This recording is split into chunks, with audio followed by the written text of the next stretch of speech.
Bienvenue sur Métal, Maniaques, un balado d'Horreur Québec où je, sous-signé Christophe G, m'entretiens avec des métalleux tripeux d'horreur.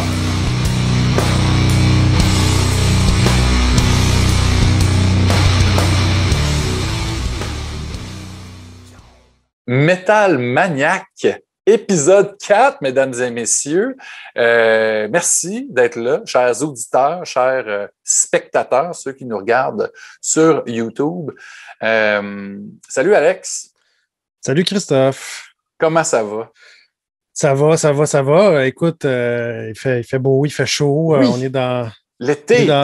Avec ma casquette, je suis dans le baseball. Là. Exact, t'arrives du baseball. J'arrive du baseball, yes. Ma fille aussi joue au baseball, c'est malade, mais on n'est pas là pour parler du baseball. On est là pour parler de métal et de films d'horreur. Hey, pour vrai, pour cet épisode-là, j'ai eu le bonheur, le privilège de jaser pendant un bon 45-50 minutes avec Charlie Benante d'Anthrax.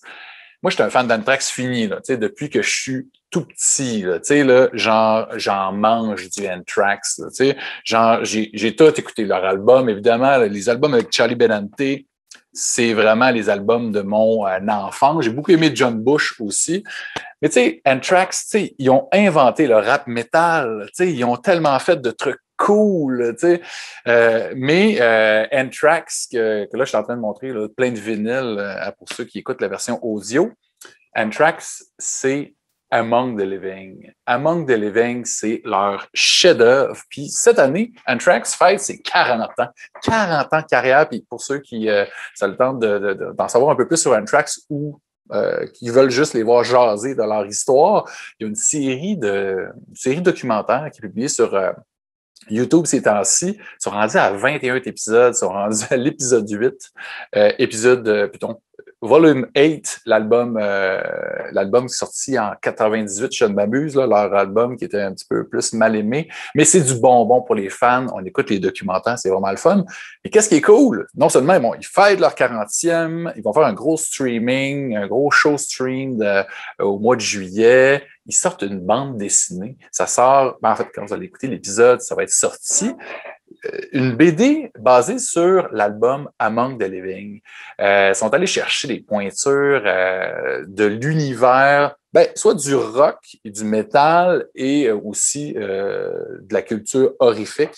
On pense à Greg Nicotero, on a Rob Zombie, on a Corey Taylor de Slipknot qui écrivent des histoires. On en reparlera parce que je pensais l'avoir reçu par la poste pour pouvoir faire un beau unboxing à ceux qui écoutent la version vidéo puis en parler avec Alex qui a eu aussi la possibilité de lire. On a eu le PDF en avance. La BD, on en reparlera quand j'ai reçu la copie physique, mais j'ai reçu autre chose. Puis toi, Alex, qu'est-ce que tu penses que c'est ça, dans la belle boîte qu'on a que j'ai, là, que je monte? Écoute, moi, quand je vois Mondo, je pense à des vinyles. Là. Ça a l'air d'un format vinyle. Je pense que c'est ça. Mondo Death Waltz pour les fans de... Death Waltz aussi, oui. De trame sonore. Puis là, je suis en train de faire un unboxing. Ça va pendant que tu fais ton unboxing, je pense que tantôt, tu as voulu parler de Joey Belladonna puis tu as dit Charlie Benante. Peut-être. Le chanteur... Le chanteur de la première... le chanteur, c'est Joey Belladonna, mais mon invité, c'est Charlie Benante. Oui. Fait que je me suis fourvoyé, carrément. Je pense qu'il y a eu... C'est pas grave. Mais de toute façon, quand les gens vont avoir cliqué sur le lien, ils vont savoir que c'est Charlie Benante parce que ça va être dans l'article. Mais mes excuses, M. Benante, de toute façon, qui ne comprend pas le français, il ne saura pas que je me suis trompé dans l'intro. Mais oui, Charlie Benante, le drummer d'Anthrax, est aussi un des gars qui est le plus impliqué au niveau visuel, les pochettes, les vidéoclips, tout ça. Donc, gros fan. En fait, je peux bien parler un petit peu de qu'est-ce que je discute dans l'épisode avec lui. On a parlé de plein d'affaires. C'est un geek, c'est un tripeux de films d'horreur comme nous autres, puis à cause que l'album Among the Living, on voit sur la pochette que c'est inspiré un peu du personnage de Reverend Kane dans Poltergeist 2, puis aussi du roman de Stephen King, The Stand. Ça a inspiré une toune. Il y a aussi une toune inspirée de Judge Dredd. le fameux personnage de la bande dessinée 2000 britannique. La tune I Am the Lost est inspirée de ça. Il y avait aussi une tune qui s'appelait Skeleton in the Closet, inspirée d'une autre histoire de Stephen King, Apt Pupil. Fait qu'on a parlé de Stephen King, on a parlé de Judge Dredd, on a parlé de Greg Nicotero aussi, parce que la BD, c'est un gros collectionneur. Fait que j'ai jasé de Funko Pop puis de plein de bébelles avec lui. Il a fait une tune aussi avec son band S.O.D. sur Freddy Krueger. On a jasé un peu de la genèse de tout ça. On a parlé de jazz, de Conjuring. On a parlé de ses réalisateurs préférés qui sont, ça donne bien, les mêmes que moi, certains. John Carpenter, Steven Spielberg, Toby Hooper, name it. Puis quand ils ont eu la possibilité, les gars d'Anthrax, de faire la trame sonore d'un très mauvais film de John Carpenter, mais quand même, Ghost of Mars. Hein? Classique. Oui. Mais je l'aime quand même, ce film-là, pour plein de raisons. Tu sais, Pam Grier, Jason Statham, c'est-tu Ice Cube qui est là-dedans? Je pense que oui. Ah oui, il fait un Desolation Williams, comme le tueur en série, pas crédible. Mais c'est quand même un John Carpenter. C'est fou pareil. Donc, gros fun. Ça suit après la chronique de mon ami Alex. Mais là, on va juste unboxer la belle boîte pour vous montrer quelque chose que j'attends depuis quelques mois puis qui fait un lien direct avec la chronique précédente, l'épisode précédent, épisode 3, avec Anouk Wissel. Donc, on voit ici nice. La belle pochette de Ninja Illuminator, de la trilogie de Le Matos.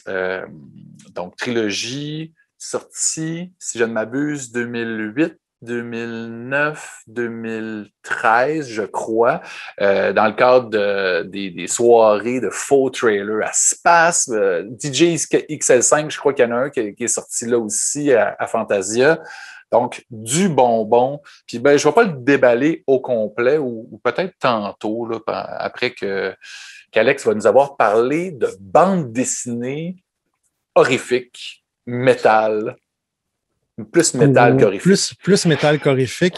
C'était surtout le lien avec justement ton entrevue avec Charlie Benante où vous avez justement parlé beaucoup pas beaucoup, mais il y a une partie où vous parlez d'illustration, de comic book, tout ça. Donc, je pense que c'est un fan. Vous allez pouvoir l'entendre comme tu dis.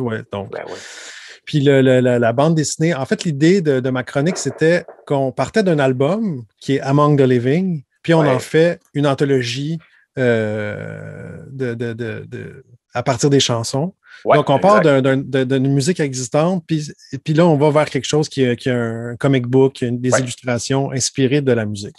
Mais j'avais le goût d'aller dans le sens inverse, c'est-à-dire que on part de personnages qui ont été inventés en bande dessinée, puis qui ont finalement développé un univers musical réel. Donc, c'est un peu l'effet contraire là, de la situation de Among the Living. Donc, je vous parle de deux groupes qui sortent d'univers illustrés. Donc, le premier, je pense que ça ne sera pas surprenant, ou en tout cas, j'imagine qu'il y a plein de fans de métal qui connaissent la série Metalocalypse. Certainement. Qui a été réalisé dans les années entre 2000 2006 jusqu'à 2013. C'est Adult Swim qui produisait ça. Donc, dans cette série-là, ça mettait en scène, en fait, un groupe, le groupe le plus populaire ou le plus, là j'ai juste le terme en anglais, le successful, le plus prolifique de la planète, Deathlock. Donc, on a des personnages là, de ce groupe-là. Et en fait, c'est ça, eux autres, ils sont tellement puissants grâce à leur succès qu'il y a des gens qui veulent essayer de faire en sorte qu'ils ne dominent pas le monde avec leur musique. En tout cas, on est dans un univers parodique. Oui, oui, ils sont très c'est un groupe, c'est des gros de death metal. Des gros métalleux, death metal. Ouais. Puis au niveau du dessin ou de l'animation, on est quand même dans une espèce de croisement entre genre de super-héros des années 70, un petit peu là, avec l'espèce de base, un lieu où est-ce qu'ils se rencontrent. On est un petit peu un peu dans le style de dessin, un croisement de G.I. Joe, He-Man, même pour un des gars qui ressemble à un des personnages de He-Man. Puis, avec la moustache? Oui, avec la moustache. Puis, on est aussi un petit peu à quelque part avec Beavis and Butthead, je trouve, dans le style d'humour, le truc un peu décalé, un peu plus traitement adulte. Puis, même s'il y a un côté parodique du métal, c'est quand même un hommage. Je veux dire, c'est vraiment sympathique. On ridiculise, pardon, je vais le dire comme il faut, ridiculise pas le métal. Loin de là. Ben non, c'est ça. Avec la musique, en plus, on est allé chercher des pointures, là, plein de musiciens. Exactement. En fait, il y a plein de musiciens qui vont participer. Qui vont donner leur voix dans les émissions. Là. On peut penser à James Hetfield, Kirk Hammett, Scott Ian d'Anthrax, justement, qui est là-dedans, King Diamond. On est allé chercher George Corpse Grinder. Cannibal Corpse. Yes. Et il y a aussi Marty Friedman, Izan, je pense, qui participe, Michael Amott. Ouais. Donc, il y en a pas mal qui ont participé. Puis il y a aussi les voix qui sont là tout au long de la série. Il y a Mark Hamill, celui qu'on connaît pour le Joker. Ben oui. Puis qui fait une nouvelle voix dans la nouvelle série de He-Man, justement. Mais là, je m'éloigne du sujet. Non, mais ça va être bon aussi. Oui, je pense que ça va être intéressant. Puis il y a aussi Malcolm McDowell. Qu'on a vu dans l'Orange Mécanique qui prête sa voix dans la série. Pour plusieurs épisodes. C'est pas juste un guest appearance. Là. Donc, c'est quand même intéressant. Et ce qui est drôle, en fait, ou ce qui est amusant, c'est que le créateur, Brandon Small, qui a écrit, qui a scénarisé, qui est un scénariste, tout ça, c'est lui qui compose la musique, qui écrit la musique et qui chante dans le groupe Deathlock. Donc, le vrai groupe musical, qui est un groupe virtuel, disons. Là. Mais ils ont déjà fait des shows quand même. On les a vus à AV Montréal. Donc, ils ont fait 3 albums, Deathlock, les albums qui s'appellent The Death Album 1, The Death Album 2 et 3. Là. Donc, on ne se casse pas trop la tête. Très original, ben oui. On est dans un style de death metal quand même assez mélodique. On est un petit peu dans une espèce de croisement entre, je dirais, Amon Amarth, un petit peu de Cannibal Corpse, épique. Puis un petit peu de Michael Amott est dans quel groupe là avec les chants? C'est Arch Enemy. Oui, voilà, Arch Enemy, merci, ça m'échappait. Donc on est un petit peu dans cet univers-là au niveau musical. Puis ça se prend quand même, je veux dire, la musique est écrite avec un certain sérieux, mais en même temps, on sait qu'il y a toujours une parodie dans les thèmes, dans les paroles, dans les sujets. Fait que ça touche quand même un petit peu à l'horreur parce qu'il y a le côté death metal, évidemment, mais on est quand même dans un côté un petit peu plus parodique.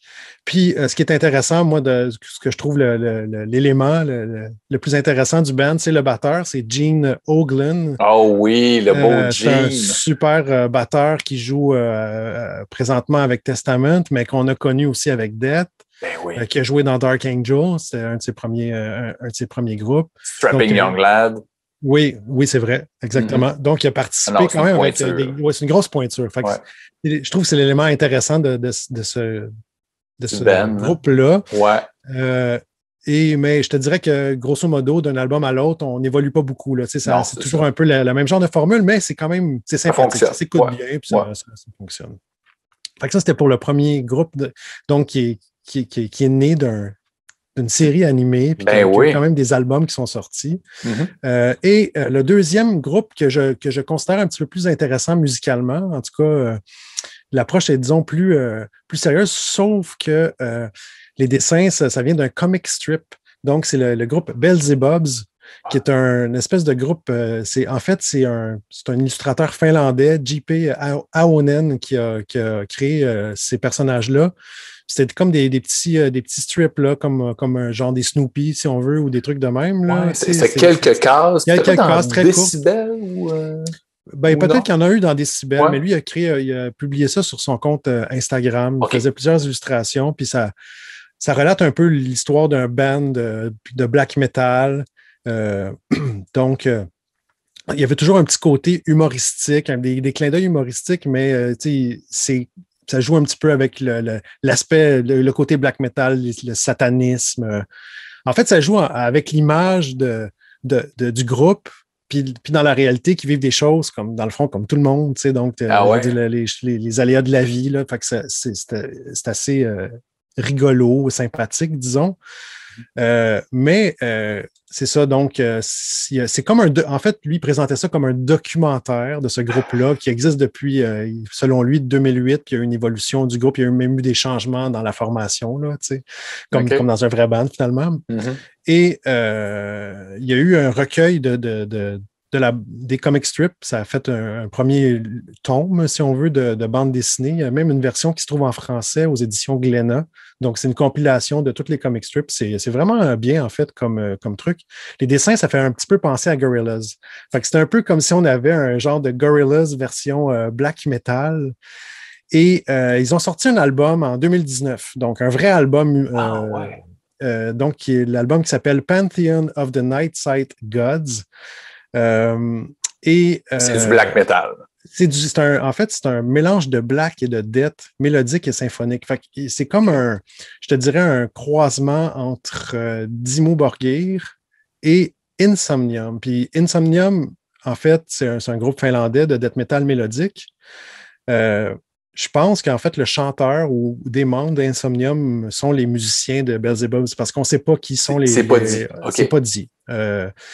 Sont toujours présentés avec les animations, les clips, tout ça. Okay. Mais moi, je soupçonne... c'est ton oreille qui dit ça. La voix puis le style, les envolées de guitare, là, c'est la signature. Puis, je pense que... Puis est-ce qu'en ligne, il y a des rumeurs aussi? Est-ce que les gens disent ça? En fait, il y a beaucoup de gens qui ont fait... Le nom d'Insomnium ressort beaucoup. Puis je pense qu'il y a même une chanson, il y a un moment donné, une des chansons, je pense qu'il y a des invités. Il y a sûrement des artistes invités aussi, là, qui ont contribué à l'album, parce qu'il y a des voix qui font penser aussi à Borknagar, là, ça, c'est un groupe norvégien, je pense que c'est norvégien. Un autre groupe black qui est allé plus vers le métal progressif plus tard, quand ils chantent clean, la voix se ressemble beaucoup. Fait que je ne sais pas si ils ont contribué à l'album, ce qui n'est pas impossible. Là. Des fois, les gars, ils font des tournées sûrement ensemble, puis ils doivent se dire hey, ça tente de venir. La Scandinavie, c'est quand même petit. Là, ils se connaissent quand même, ces gens-là. Oui, mais musicalement, là, c'est vraiment beaucoup plus intéressant selon moi que Deathlock, parce que le travail est fait avec beaucoup plus de sérieux, c'est beaucoup plus riche, les arrangements, les tunes sont vraiment excellentes. Je l'ai réécouté ce matin parce que j'avais pas écouté depuis un certain temps, puis pour me remettre dans la chronique, je me suis dit, je vais me retaper l'album, puis en fait, je tripais vraiment beaucoup. Là, j'avais oublié à quel point c'était vraiment bon. La démarche du band, en tout cas musicalement, est très sérieuse. Puis là, on joue avec les thématiques là, propres au black metal, les histoires de satanisme, de religion, etc. Là. C'est vraiment bien fait, ce disque-là. Là, il faut que j'aille écouter ça, clairement. Pour vrai, j'ai déjà vu la BD, mais l'album, je ne savais même pas que ça existait. Fait que ça, c'est intéressant. Il y a un clip je pense qu'il y a 2 extraits qui ont été faits en clip, mais il y en a un qui c'est vraiment une belle animation aussi. Là. Donc, parce que les comic strips sont en noir et blanc, il n'y a pas de couleur, donc les animations sont en noir et blanc, mais ils ont fait un truc, le clip est un peu rigolo dans le sens où le band, ça va faire comme une journée de ski, là, mais il y a comme une avalanche de neige. Mais là, je dis ça comme ça, puis disons, c'est ordinaire. Mais pour vrai, là, c'est tellement bien fait l'animation. Quand on voit le band jouer aussi, là, c'est quand même... il y a eu du travail là-dedans de fait. Fait que c'est sûr que c'est pas très horrifique parce qu'on est vraiment dans l'univers des comic books, mais même dans les comic strips, des fois, il y a quand même des gags là, qui vont jouer beaucoup avec les codes. Le black metal, c'est quand même épeurant. On s'entend que le but du black metal, c'est de faire peur au monde avec le corpse paint. Là. Fait que l'horreur est jamais trop loin. Et jamais très, très loin, mais là, vu qu'on est vraiment dans un univers de dessin, d'illustration, puis que les personnages ont vraiment l'air des dessins à la type, vraiment au style à la sauce Gorillaz. Là, donc c'est sûr ils font pas peur. Sauf qu'en même temps, je veux dire, le black metal, au début, là, disons, la deuxième vague de black metal dans les années 90, c'était vraiment quelque chose là, de sérieux, puis ils jouaient la game. Là, dangereux. Avec des meurtres, des suicides, tout ça, les églises. Il y en a qui prenaient ça plus au sérieux que d'autres. Mais aujourd'hui, je pense que ça a quand même évolué. Ben oui. Ça a quand même changé. Là, je veux dire, même les bandes black metal de l'époque, les gars, les musiciens ont évolué, se sont assagis. Bon. Puis ça sont s'est capables métissé même de. aussi. Oui, ça s'est métissé, puis ça a évolué, puis on n'est pas toujours dans. C'est sûr que le true black metal est là-dedans, mais sinon, le black metal a quand même évolué. Là. Donc, mais peu importe. Beelzebubs, c'est vraiment un album à découvrir. Puis les comic strips sont très sympathiques. On peut les suivre sur Instagram. Là, il y a Beelzebubs Official. Sinon, il y a l'artiste J.P. Aonen. J'ajouterai les liens sur la vidéo. Sinon, il y aura peut-être les liens dans l'article qui va accompagner. Peut-être, là, mais ça vaut la peine d'aller voir ce qu'il fait aussi, l'illustrateur. Il est vraiment, c'est intéressant. Des fois, il fait juste des petites cases de l'univers métal. C'est un métalleux, le gars aussi. C'est un tripper de métal. C'est pas la une blague. Finlande, c'est quand même un pays où est-ce qu'il se fait du bon métal. Fait que, il connaît son stock. Là. C'est pas juste un gars qui s'est inspiré de ça pour profiter d'un. C'est son univers aussi. C'est pas Kim Kardashian qui met un chandail de black metal. Le gars, c'est pas un poseur. Là. Non. Vraiment pas. Fait que voilà, c'était ça. C'était mon petit. Très cool. Très cool. Ben, on va aller écouter ça. Ça, c'est clair. Puis si vous voulez voir un peu à l'intérieur rapidement, c'est très cool. Tu sais, là, avec le kitsch dans la pochette de Ninja Miller que je suis en train de montrer. Là. Puis la pochette, on doit mentionner Donald Caron qui a fait un paquet d'affiches pour le Festival Fantasia. C'est magnifique. Maurice Roy qui a fait le layout. Donc, je le salue. J'ai vu la couverture passer vite. Est-ce que c'est le stade qu'on voit? Oui!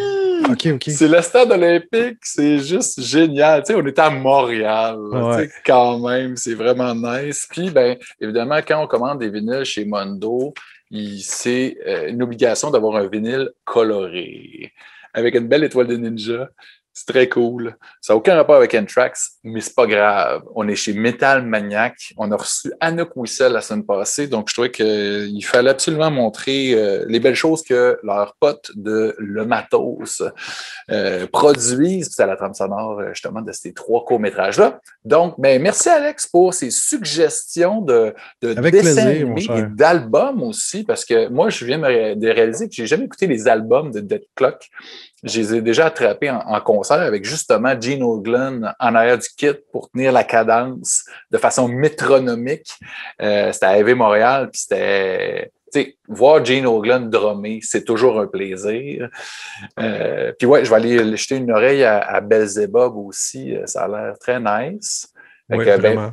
Merci beaucoup. Puis bon, on se reparle la prochaine fois. On va se reparler d'ici là de toute façon. Puis tout le monde, je vous laisse avec mon entrevue avec Charlie Benante d'Anthrax.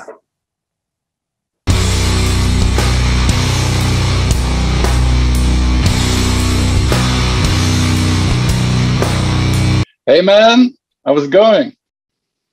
Good. You seem okay. Great. Yeah. In your space with all the magazines, I see Jaws in the corner. It's great. Like to see a little bit of what people are dancing. All about. Lily Munster. That's nice. It's so nice good to see you, man. Thanks. It's the brand new Fright Rags reissue that they put out. It's so great to have to be able to own, something that looks like what it was on the set back in the days, I had a bootleg of it like years ago. It's the sketch that Joe Alves did, and then I got the one from Fright Rags too, which I love it because it's not white and it's kind of kind of a worn, look old a little bit. Thank you so much, Charlie, to be on the show today and to talk about 2 of my favorite things. Metal, horror. It's just the best to be able to chat about passions that we have like that. And first of all, since it is for Horreur Québec, which is more horror-centric media. I need to explain who is Charlie Benante. So before we start to talk about, the likes of Stephen King, of course, John Carpenter, David Lynch, Freddy Krueger. So who is Charlie Benante? First and foremost, you're a metal musician, a drummer, of course, also a guitarist and a composer. You've been playing for a while now with metal pioneers Anthrax and S.O.D. Anthrax, which is celebrating its 40th anniversary this year. Amazing. 4 decades in. It's crazy. I know. Still going strong. You're also a graphic artist. You studied arts back in the days. You've been always heavily involved with the t-shirt designs of the band, t-shirt posters, album covers as well. You're also a fan, just like us, a fan of a lot of things, fine arts. You're a fan of course, surreal artists like Dali. We can see that on the cover of Persons of Time. Design your toys. We see pop, Funko Pops everywhere. You have shirts on the social medias and you buy that stuff. You're a lover of toys, just like me. Big sci-fi fan as well. Happy May the 4th. To you, because it's May 4th today. And the horror, of course. So we go into that a little later. Comics. You've always been a big fan of comics. The Simpsons, Judge Dredd, of course. Alex Ross. We can see books from Alex Ross right here. Big fan too. And also you've been pretty busy over the last few years, even though you cannot play live. You have been impeached to play live for a little while now, but you've kept busy, real busy. I mean, you're writing the 12th Anthrax record right now. Yeah, you have a book art, a collective book art coming out. You just did an exhibit with your wife. And you have Charlie, girlfriend, sorry. You have a graphic novel coming out. I'm going to go into that a little later. Charlie Benante album coming out too soon. And you've been releasing steadily videos on your YouTube channel since last March.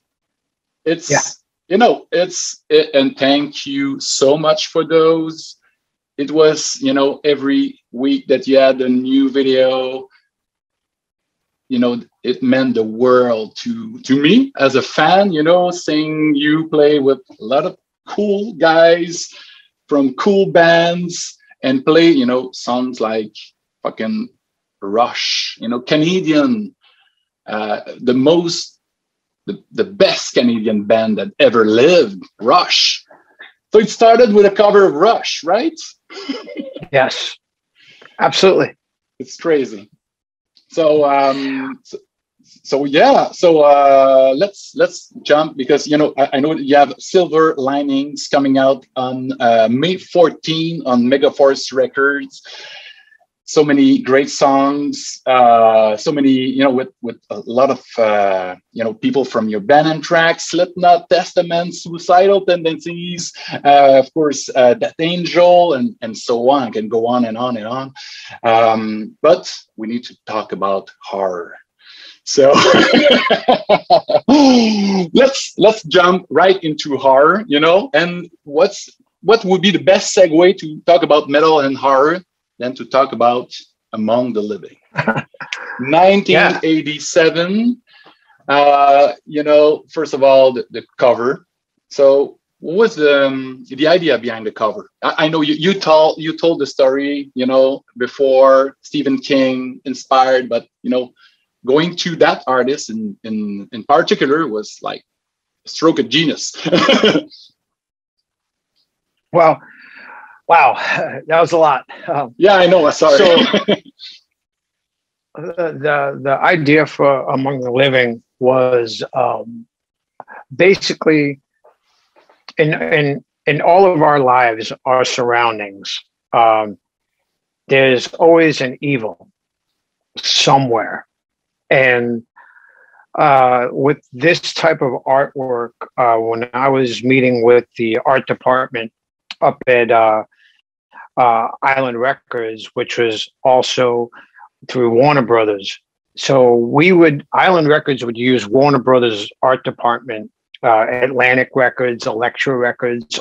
So I got to work with these people who have been making iconic album covers for years. These are the same people that did Led Zeppelin covers, AC/DC. I mean, the best. The list goes on and on. Yeah, the best. So basically, I wanted to convey that sense of there's an evil amongst all of us.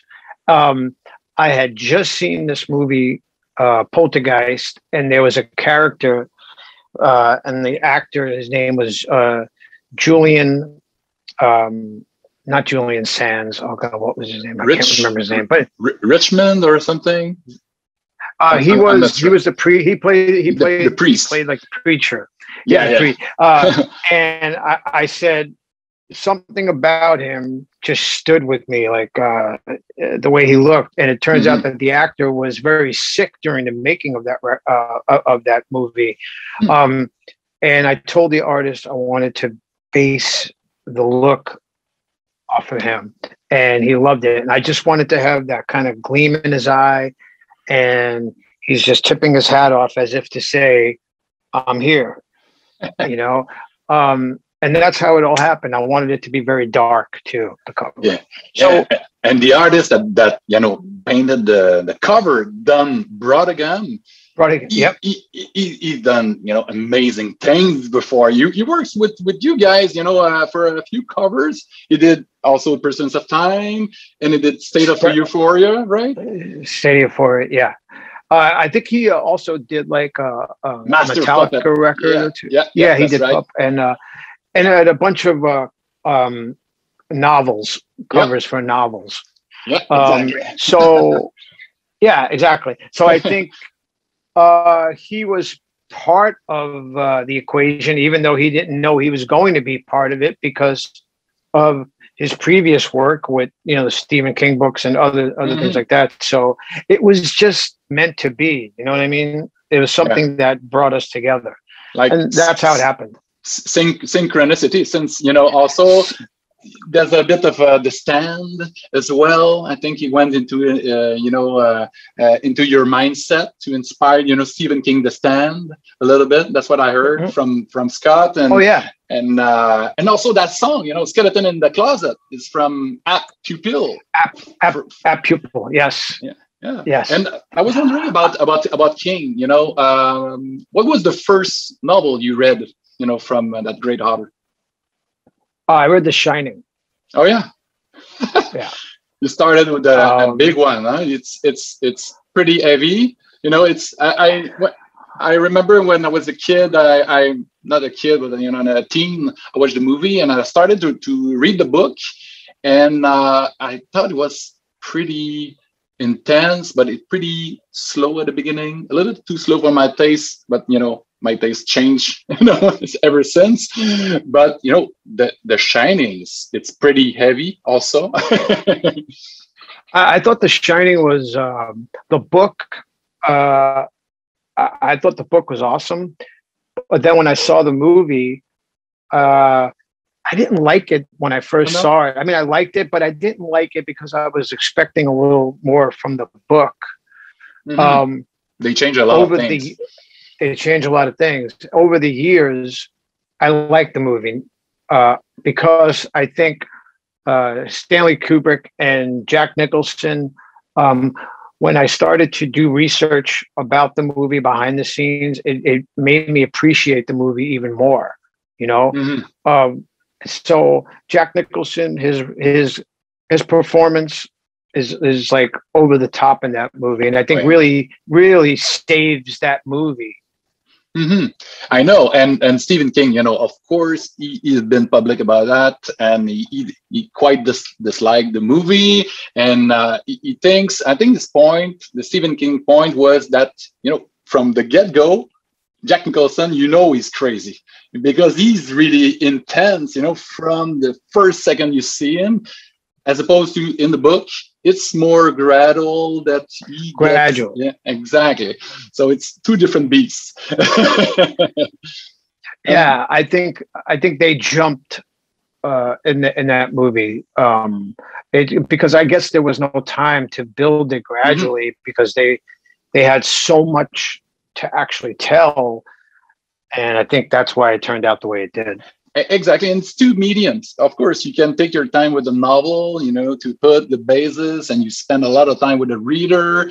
But the movie's a different thing. That's why I guess they did the miniseries afterwards and all. But I was wondering about movies adaptation of Stephen King's book.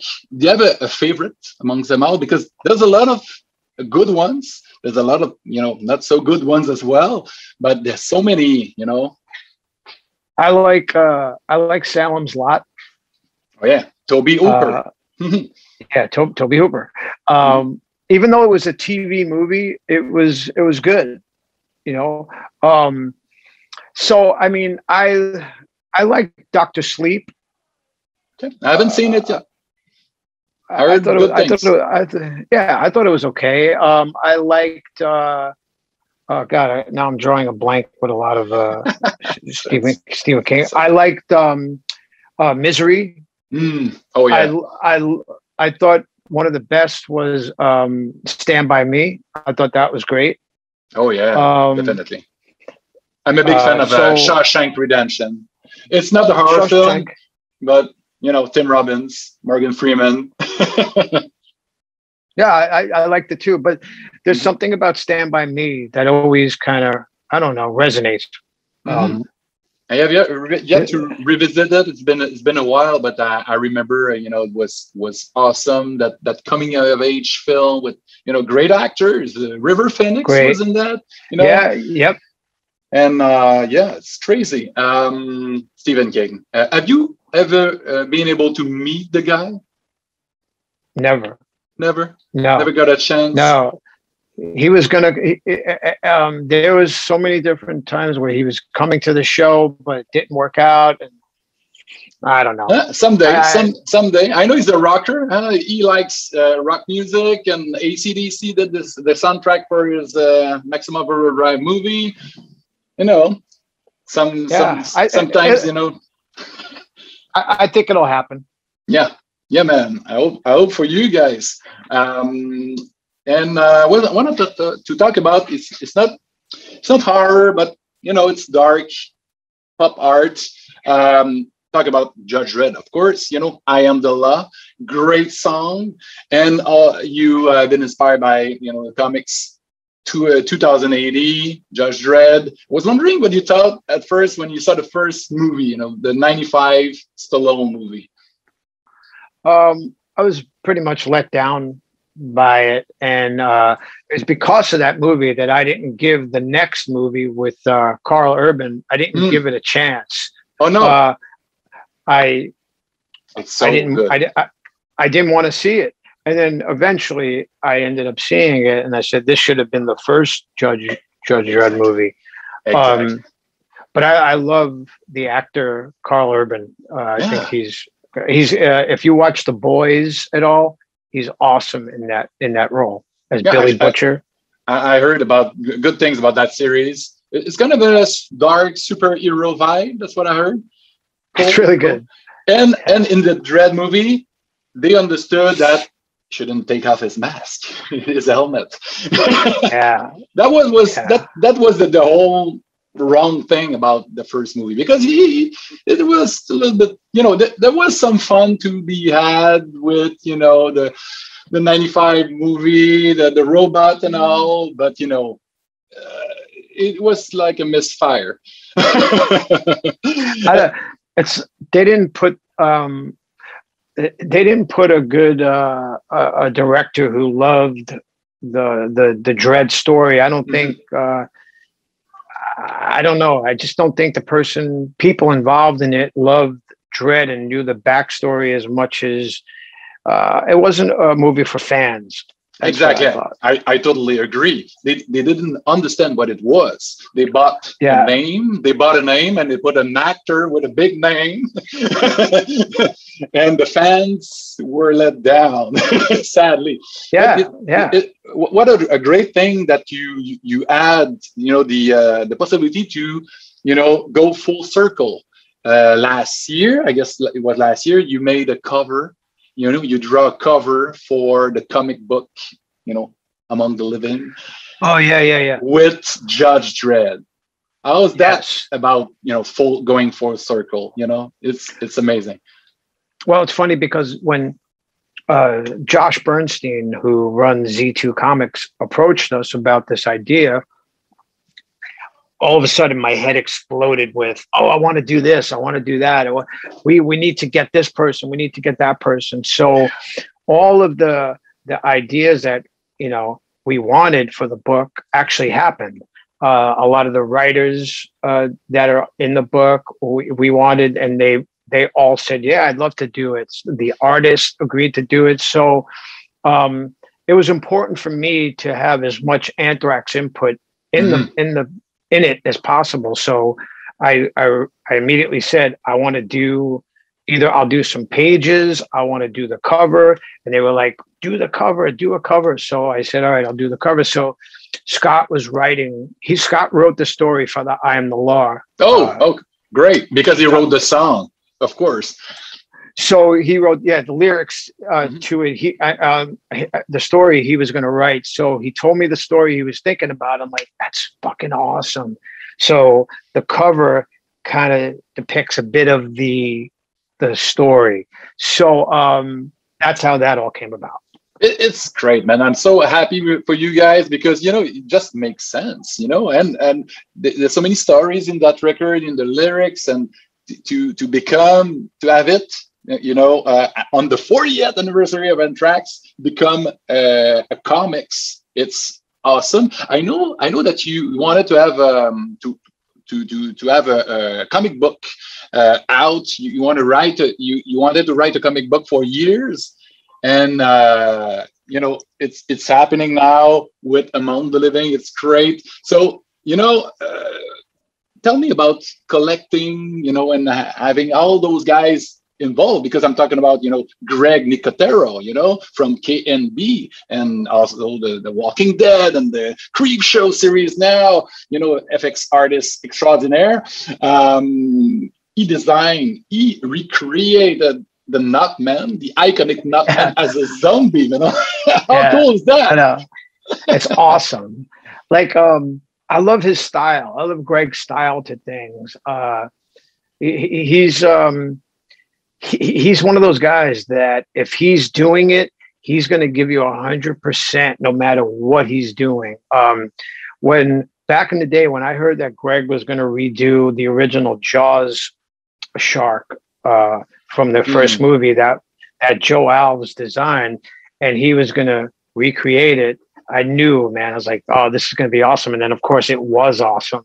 And whatever Greg touches it's just gold, I mean, look at the Walking Dead episodes that he's directed. I mean, some of the best ones, and so having him involved in this, man, it just oh yeah, he raised the bar. Raised the bar, and I'm so happy about that. Did you get to hold mad balls in your hand already? Not yet. It's crazy. I saw mad balls. I saw it. I prototype? saw pictures of it, and I want to hold it in my hand. Yeah, definitely. Whose idea was that? You have those? Oh, Quint! Oh, wow! It's like mints. Yeah, they've done those mints. I got some Ouija boards, and I got some Michael Myers as well. It's fun. I saw that, man. I was like, I gotta have it. Of course. Us fans, $5. You need to have it. And I found a bottle opener. Oh, wow. Nice. Yeah. I was like, I need that too. What am I going to do with it? But yeah. So let's jump on collectings. You're a collector. You collect stuff. I do too. I'm in the midst right now of a nightmare. It's not really a nightmare because I had some water infiltration in the basement. So all the collection, the big collection, it's all in boxes right now in my garage. But it's okay. Nothing was touched. But I can't see my things right now. So it's I put some in the shelf, but I know what it is to be a collector. It's fun. It's heavy. It's a lot of things. But how did it start for you collecting? My mom always tells a story that when I was really young, I said, when I get some money, when I grow up, I'm going to continue buying toys because that's the one thing that I just love. I love to look at them. I love to, play with them, whatever. So when it came time for me to go on tour, the greatest things for me was days off, because I would go out and just explore, hunt. Yeah. Oh, yeah. And I would go to record stores. I would go to toy stores and stuff like that. And just whatever, one of my favorite places was in Ohio. They used to have, I think it's still there. It's called Big Fun. Okay.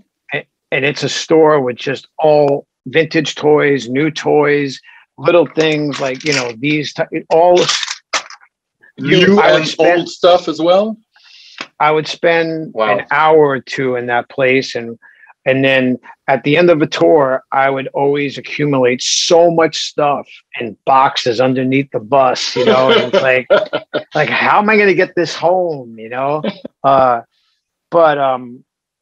was it. And the Simpsons too. I would collect tons of Simpsons stuff, and certain friends that I made out on tour throughout the years would help me to get this stuff. So they would come to the show and they'd say, do you have this? I'm like, no, I need that. Thank you. Because, as collectors, it's really cool to connect with other collectors and to show stuff, to tell stories about how we found those amazing things. And I love that. I love that stuff. I love meeting people because I always said this too. If you're walking down the street and someone's walking on the opposite side of you and they're wearing a Kiss shirt or an Iron Maiden, whatever it is, you immediately have something in common with that person. Exactly. And you know that you could probably just stop and just talk about a couple of things. And that's the way it's always been with me, especially with collecting stuff, whether it be, music or horror or comics or whatever it is. You have this connection. And I still have friends to this day that I met throughout the years who are still good friends of mine. And we're still on the hunt for stuff. Yeah. And as you said, the hunt, it's the fun part, because it's also a part where it's relaxing. You're all by yourself. You're perusing through stuff, dusty stuff, trying to find the gold nugget. Yeah. And I don't like how it is these days with with robots and shit getting stuff before you get it online. It's just eBay. I fucking hate that. I hate that whole thing, man, because they created a whole other market when, I don't know, man, if the company should know, if you signed up for them and you're a part of their whole, family, well, you should definitely not be shortchanged. You should get the thing that you wanted to, and not have to get it on eBay. It's just like, I don't know. I just think the way it's run is just pretty shitty. Funko's been kind of annoying me lately with stuff. Okay. And I'm a physical guy. I don't like to shop online, but since the pandemic, we're kind of obliged to shop online. It's quite hard to go shop. It's opening, but I need to have the butts in my hand to look, the thing. But I need to tell you that I ordered something online on eBay. Something that I rarely do was the Freddy Krueger Max FX doll that, they took it off the shelf in, I think, 89 or something, because there was a big scandal with the parents and all being eight years old and plus. You know the one I'm talking about? There was the talking Freddy doll. with the yeah. And they were the Max FX dolls that you can dress up like a FX artist with makeup. And I found it on eBay for cheap, so I'm quite happy about that. But I wanted to talk about Freddy with you, Freddy Krueger. That's the segue about S.O.D. Stormtroopers of Death, doing that song about Freddy Krueger. What was the idea behind it? How did that came about back in the days? Loved Freddy Krueger. Just loved the first movie was a game changer, and just whatever. We were obsessed with it, and we wrote a song called Freddy Krueger. The character was just so great. And then we got to do a photo session with Robert Englund back then, and in full makeup. watched him get the makeup. Wow. And I just sat there like this, just talking to him and watching him become Freddy Krueger. And it was amazing just how that whole thing went down. And he was telling some stories about some of the scenes that didn't make the movie that I was like, wow, that would have been so amazing. And in the first one. In the first one, yeah. He said some of it was shot, but it never made the movie. And I was like, wow, that sucks. But it's really cool. And it's really too bad New Line didn't, include your song into, the full movie. I think at some point you were in talks to have it in the third one, but they went with fucking Dokken. Yeah, I remember that. Yeah. I think, to my taste, I do own the vinyl, the single, but Dokken it's for me, it doesn't equal, that razor claw killer. It's a little bit tame, but it's okay. That's how it is. Yeah, it's okay. Do you have a favorite sequel amongst them all? Nightmare on Elm Street? I love the first one. The second one was okay. I like the third one a lot. I thought the third one was a good,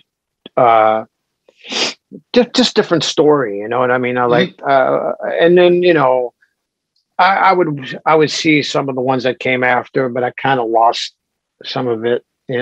Lost my appeal for it, but it lost its appeal.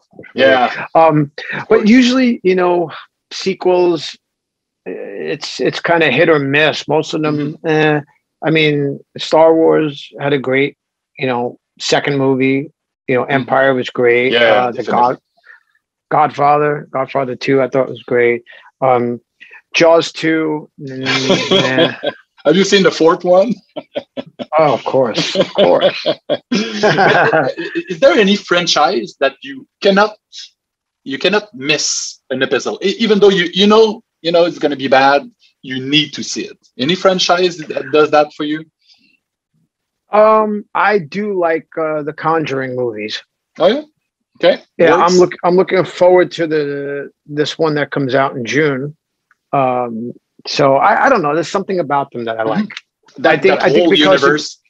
Because it's based on the couple, the Warrens who actually did this. So I don't know, because I think there's a backstory, to it all.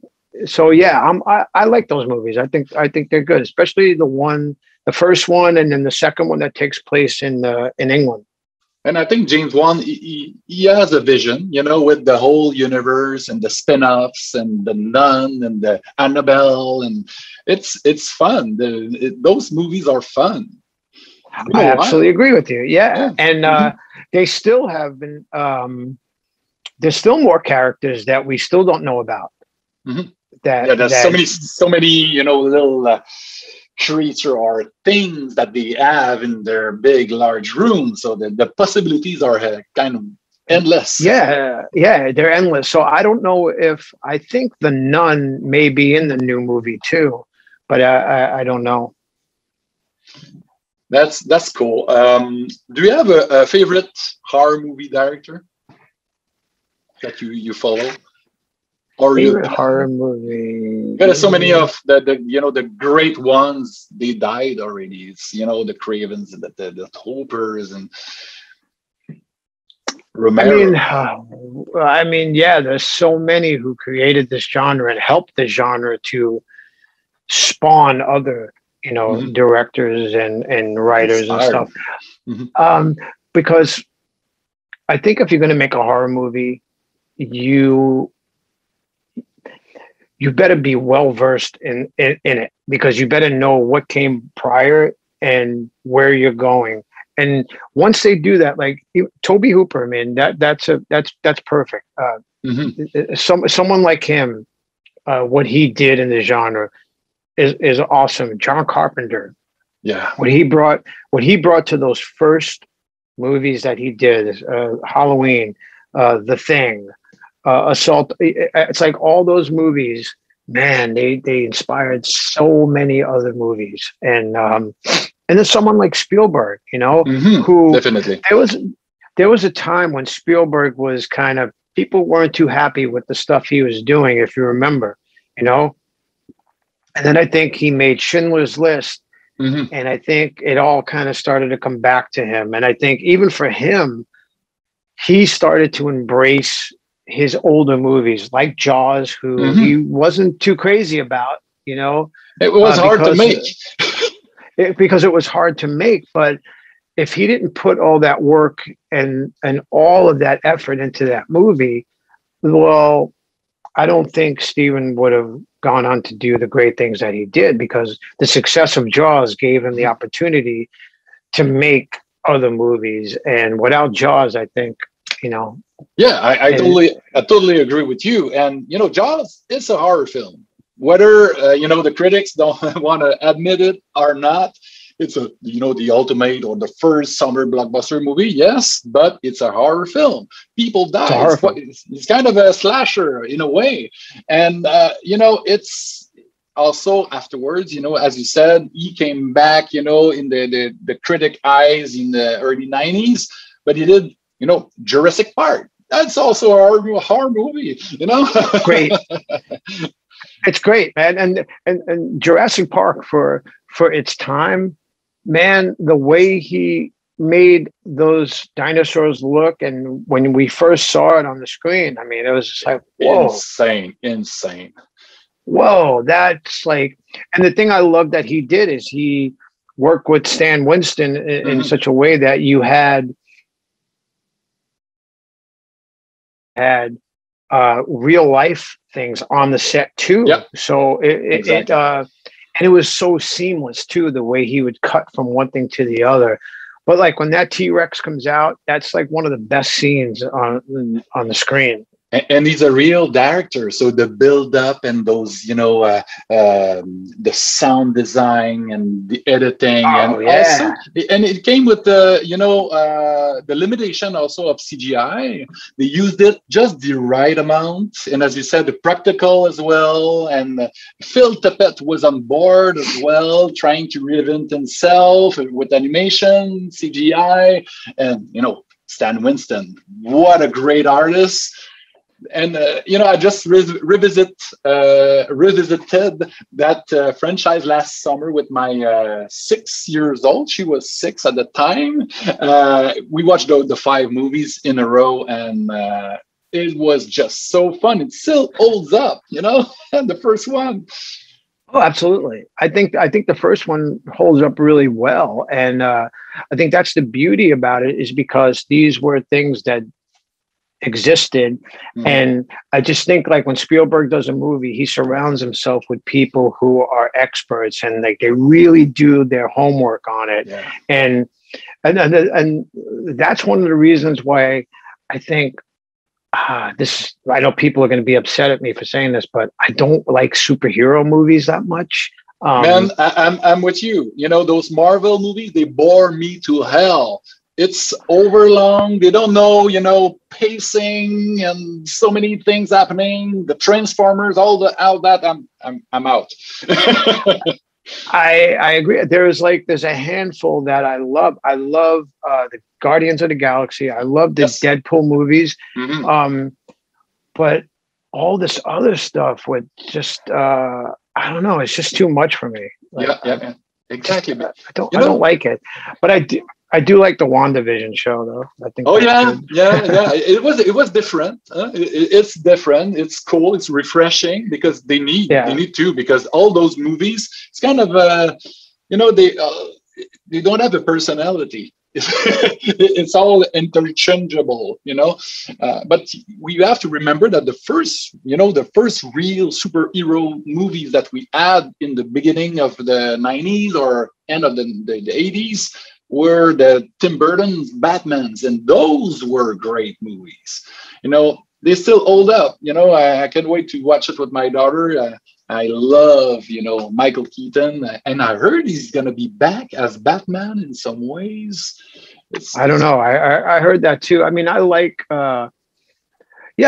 those movies. I mean, before that we had, the television series of Superman, and then they made a Superman movie with Christopher Reeves, which was very popular, But and I'm not saying I dislike all those superhero movies. I just think there's too much of it. Mm-hmm. Every month or so there's another one coming out with someone else, and it's the same exact look and the movements of this, and there's just nothing to them.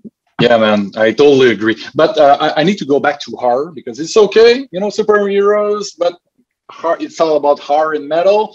You talked about John Carpenter. You work with John Carpenter on Ghosts of Mars, the score. Oh yeah, tell me about that, man. Tell me about that. That was it was 5 days of extreme excitement for me. It's like I couldn't contain myself. I brought so much stuff out there for him to sign for me, and basically in between making music and talking, I would ask him questions about this. Movies. I'd ask him a question about that. So when you did the thing, did you, I would ask him a question, and he would just sit and talk and discuss it, because he's just a good cool dude, guy. Just a nice exactly. And I one time we were doing a Grammy. We were at the Grammy Awards, and after the Grammy Awards, they have like a big party that you go to, and it was in New York. And we walked into the party, and it's huge, people everywhere. I immediately see Kurt Russell. Oh, right. And I tell everybody, I'm like, it's Kurt Russell. Come on, we got to go talk to Kurt Russell, And we go over there, and he's with Goldie Hawn and a group of people. So, we're waiting. We're just kind of chilling, having some drinks. And then finally it's like, hey, Kurt, how are you? He's like, hey, guys, how are you? And we introduce ourselves. And he's like, oh, great. Did you guys win tonight? I'm like, no, we didn't win. So we start talking, and I immediately start talking about the thing. Yeah, and, of course. And he's totally into the conversation. And Goldie kind of looks over that. Kirk's like, he's animated, he's talking, and she tries to pull him over to and he's like, oh honey, I'm talking to the Anthrax guys, and he stays and he talks with us, and we were like, this is awesome. Oh, and wow. we just kept talking to him about movies and Escape from New York and things like that, and how he got his start in Disney movies, when he was younger. Oh yeah, that's right. He did a movie like in his early teens with a computer or something. Yeah. So he would make all these movies, and so he was one of those child stars too. And then, boom, he grew up to be this amazing actor. Yeah. I mean, the thing to me is, besides Jaws and The Exorcist, those three movies still, and Night of the Living Dead, those movies still, I can still watch them. Oh yeah, I watched the thing last time. We had the big blizzard in Quebec. I think it was like in February or March, and it's so bleak and it's so dark and it's so gnarly. The Rob Bottin's effects are just amazing. Still, it's practical. It's practical. It's latex and all, but it works. And the way they shot that movie and the way they shot the effects and the correct lighting, so that, I mean, if you put it under a bright light, you'll see the imperfections in it. But the way they shot it, the way it was done, and it's just till today, it holds up. And the thing about that movie too is just that paranoia. It's like it's kind of like this COVID thing. Yes, you don't know who had it, and you're freaking out. It's that movie. Yeah, it's one of John Carpenter's best. Oh, I totally agree. And the great thing about Carpenter, that he did so many genres. He did action, he did sci-fi, he did horror, he did a musical with Elvis. He did action adventure.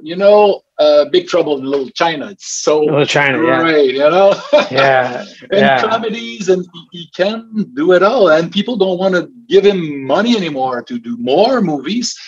But, at least he got to reinvent himself as a rocker with those, records he did with his son and Godson. Did you got to see him live? I did. Yeah. I did too. And it was just great. In 2017, he came into Montreal, and I did just like you did. I brought too many things for him to sign, because I had the opportunity of meeting him backstage, because I work also for Ubisoft, the video game company. And John Carpenter had 73, I think he is now. He's still a gamer, which blows my mind.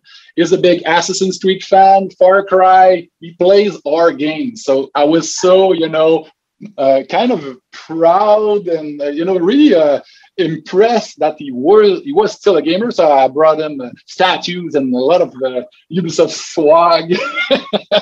Wow, that's awesome. Yeah, because, giving back. He gave us so many great movies. He inspired, so many movie directors, game developers as well. There's so many video games that got inspired by his universes. Silent Hill, Metal Gear Solid. Metal Gear Solid with Snake. The character name is Snake with the eye patch. It's absolutely crazy. He doesn't get enough credits. So Carpenter, the great. I agree with you 100%. He created a genre that nobody created. The beauty of Halloween is how Carpenter directed that movie and how he shot it, and it's so perfect. And the one scene in that movie that still always got to me is when he I forget the character's name, but he holds him up and then he stabs him and he stays up on the wall, and then he just kind of looks at it like it's a piece of art that he just created. That was creepy. Yeah, definitely, because that scene, everybody remembered that scene, because you're kind of with the killer, kind of with him, within in his mind, and he's looking, and he's creepy, and it works. It's simple things. It's just a help built. But see, that's because Loomis says there's an evil, and like that scene in particular was like he loved like what he was doing, and that to me was just so creepy, Remember, as a last question, because I know where our time is up. Remember the first time you saw Halloween? Oh yeah, I saw it in the movies. My cousins and my sisters took me, because they would take me, because I was really like the age gap between my sisters and my cousins. I was like maybe 5 to 7 years younger than them. Okay. So they would take me, my mom would take me. My mom took me to see The Exorcist when I was really young, because my sisters and cousins, they all went and they were talking about it. And I was just like, oh man, I want to see it. And they're like, you can't see this movie. It's too, you cannot go. Too scary. But the thing about that movie too, you have to remember when The Exorcist hit, Catholicism, especially in America for, Catholics, it was huge. Oh yeah. Nobody touched that. Really, religion wasn't really touched. So that movie really hit a nerve, and I think that's why it was so successful, because of the controversy there. But I mean, that's another movie that I still can't believe that movie was made. It's crazy. It's insane, because you watch it today. It's still the most incredible and extreme movie ever. You got a little. I think she's 8, 9 with the. I think she was. Yeah. And that you can never make that movie today. You can never make that movie today. And freaking and bloody, in the novel. And have you seen Leap of Faith, that documentary on The Exorcist? It's amazing. It's so great. I remember I used to always get horror magazines, no matter which ones they were. Either Cinefantastic, I forget the names of them, but of course Fangoria and Famous Monsters. Yep. Yeah, I would get all those magazines, but then there were other ones that were coming out that were really in depth, and they would tell you the backstory, like how he directed The Exorcist, parts of it in a refrigerator, where they would hang meat, like, and they would set it up there so you could see the smoke. It's like things like that. You would do it differently today. You would just do it with CGI. Exactly. He fired blanks to scare people. He fired blanks. Yeah. You're not gonna do that today. No. So yeah, that movie, and that's another movie that was nominated for an Academy Award. And that's a horror movie. Yeah, there wasn't so many nominated at the Academy Awards. It took a while afterwards. I think Silence of the Lambs, and then maybe Shape of Water. It's not really hard, but the Academy, they're scared about horror films. They don't think it's real art, but Jaws, of course, was nominated. But I think The Exorcist won for best makeup. Oh yeah. But it doesn't mean nothing. Dick Smith is awesome. Man, I could go on and on about. I know. All day. I could talk all day. Hey, thank you so much, Charlie, for having this chat about my favorite things, and hopefully not too far from now, I got to see you and your band again on stage in Montreal. Heavy MTL. We love playing Heavy MTL. It's like one of the best festivals. Oh yeah, man. I love that festival. It's a few. It's not too far from home, and it's on a great setting on the island. In the woods, and it's awesome. So take care. Keep watching horror movies, and I'm looking forward to chat with you again. Thank you so much. Have a great day. Thanks to everyone in Canada, Montreal, especially, for continuing to support us. We love you so much. Happy anniversary to Anthrax as well. 40 years. Yeah. Wow.